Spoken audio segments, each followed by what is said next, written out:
शेतकरी बंधू नमस्कार। आज 22 जानेवारी 2026 धरतीधन अॅग्रोसेलच्या या चॅनलमध्ये आपलं सगळ्यांचं स्वागत आहे। शेतकरी बंधूंनो, आजचा व्हिडिओ बनवण्याचा उद्देश असाच आहे की परागीकरणाकरता ऑलरेडी आपण 3 व्हिडिओ शेअर केलेले आहेत, परंतु हे व्हिडिओ शेअर केल्यानंतर सुद्धा शेतकरी बंधूंची अडचण अशी आहे की बऱ्याच ठिकाणी काल यावलमध्ये असेल, भडगाव असेल, चाळीसगाव असेल, जामनेर असेल, मुक्ताईनगर असेल, पाचोरा असेल, चोपडा असेल, या पट्ट्यातून बऱ्याच शेतकरी बंधूंच्या तक्रारी येत आहेत की सेटिंग होत नाहीये आणि बहुतेक शेतकरी बंधूंनी आता टरबूज उपट्याला सुरुवात केलेली आहे। तर ज्या शेतकरी बंधूंची लागवड नोव्हेंबरमध्ये झाली होती आणि ज्यांचं टरबूज पीक हे डिसेंबरमध्ये फ्लॉवरिंगमध्ये आलं होतं, त्या शेतकरी बंधूंना यावर्षी भरपूर अडचण येत आहेत, कारण मधमाशी थंडीमुळे बाहेर येत नाही आणि या थंडीमुळे बाहेर न आल्यामुळे परागीकरणावरती खूप विपरीत परिणाम यावर्षी झालेले आहेत। त्यामुळे मागचे दर आपण व्हिडिओ बघितले असतील धरतीधन अॅग्रोसेलच्या युट्यूब चॅनलवरती किंवा इंस्टाग्रामवरती, तर परागीभवनाकरता काय काय करावं लागेल याचाही आपण पर्याय दिलेले आहेत। तरीही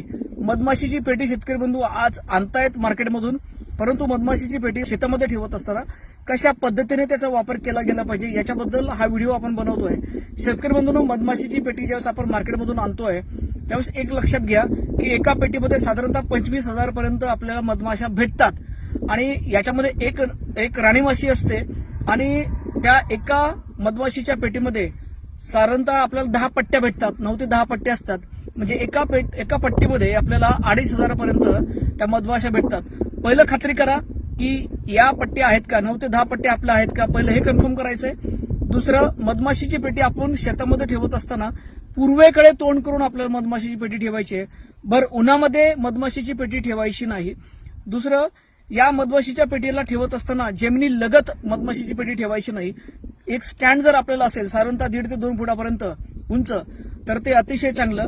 आणि हे स्टँड जमिनीमध्ये ठेवत असताना एखादा जर आपण प्लास्टिकचा एखादा डबा घेतला किंवा त्याच्यामध्ये पाणी ठेवून त्याच्यामध्ये आपण स्टँड उभं करू शकतो, जेणेकरून मुंग्याचा प्रादुर्भाव या मधमाशीच्या पेटीला होणार नाही, एवढी काळजी आपल्याला घ्यायची आहे। आणि मधमाशीचं जर आपण बघितलं, मधमाशी या दरवाजातून बाहेर ये जा करत असतात।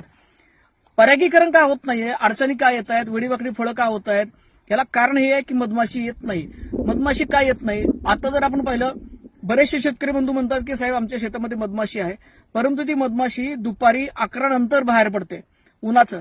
परंतु कालच्या व्हिडिओमध्ये 2 दिवसापूर्वीच्या ज्यावेळेस मी एक व्हिडिओ बनवलाय त्याच्यामध्ये स्पष्ट सांगितलंय की सकाळी 6 ते 8च्या दरम्यान हे फुल उमलतंय, मादी फुल, आणि उमलल्यानंतर ते सकाळीच्या वेळेस भरलं गेलं पाहिजे। हे उमललेलं फुल साधारणतः 8 ते 10 तासापर्यंत ओपन राहतं, त्याच वेळेस मधमाशी तिथं आली पाहिजे। परंतु ही दुपारी येणारी मधमाशी जी आपल्याला सक्रियता सकाळच्या वेळेस जी त्याची पाहिजे ती सक्रियता सकाळी राहत नाही, त्याच्यामुळे बऱ्याच वेळेस अजून एक अडचण आहे। शेतकऱ्यांना जर विचारलं की फ्रूट सेटिंग किंवा फळधारणा आहे का, तर त्यांच्याकडून उत्तर असं येतं की आमच्या शेतामध्ये आम्हाला खूप चांगल्या प्रकारे फळधारणा भेटते। फळधारणा म्हणजे काय की पहिलं जे आरी लागते याला आपण फळधारणा म्हणू शकत नाही, ती आरी मोठी होते। अशा वेळेस आपलं म्हणणं असं येतं की नाही मोठी झालीये फळधारणा होते, असं बिलकुल नाही। या आरीच्या पुढे जी मादी फुल जे आहे त्या मादी फुलाच्या पुढे जे काही फळ लागलंय, फुल लागलेलं आहे, ते फुल ज्यावेळेस ड्राय होतं आणि ड्राय झाल्यानंतर म्हणजे वाळल्यानंतर आपल्याला जर त्या आरीमध्ये वाढ दिसली तर आपण समजायचं की आपली फळधारणा ही पक्की झालेली आहे। तोपर्यंत ती गुंडी पक्की होत नाही। जर त्या गुंडीमध्ये आपल्याला दिवसेंदिवस वाढ दिसली, बोरा एवढी साधारणतः या आकाराची जर आपल्याला ती आरी दिसली, तर यावेळेस आपण समजायचं की माझी फळधारणा पक्की झालेली आहे। तोपर्यंत फळधारणा पक्की होत नाही। तर हा जो आपल्याला वातावरणामधील जो बदल आहे, आताही आपण बघितलं मागच्या 3 दिवसापासून जो WD जो वेस्टर्न डिस्टर्बन्स जो आहे त्याच्यामुळे जो ढगाळ वातावरण या संपूर्ण महाराष्ट्रभर आपल्याला दिसतंय, तर याच्यामुळे सुद्धा मधमाशीवरती परिणाम होतो। मधमाशी हा कीटक जो आहे अतिशय भित्रा कीटक आहे आणि मधमाशी येण्याकरता काय काय करावं लागेल याचा एक स्पेशल व्हिडिओ गुंडीगड या शीर्षकाखाली आपण धरतीधन अॅग्रोसेलच्या युट्यूब चॅनलवरती पण दिलेला आहे आणि इंस्टाग्राम चॅनलवरती पण दिलेला आहे। त्यामुळे लक्षात घ्या पुनश्च एकदा, यावर्षी मधमाशीचं संकट हे केवळ जळगाव करता किंवा केवळ खानदेश करता नसून संपूर्ण महाराष्ट्रभर या मधमाशीचा किंवा याचा मोठा परिणाम आपल्याला टरबूज पिकामध्ये किंबहुना इतर सर्व पिकामध्ये दिसतोय। धन्यवाद।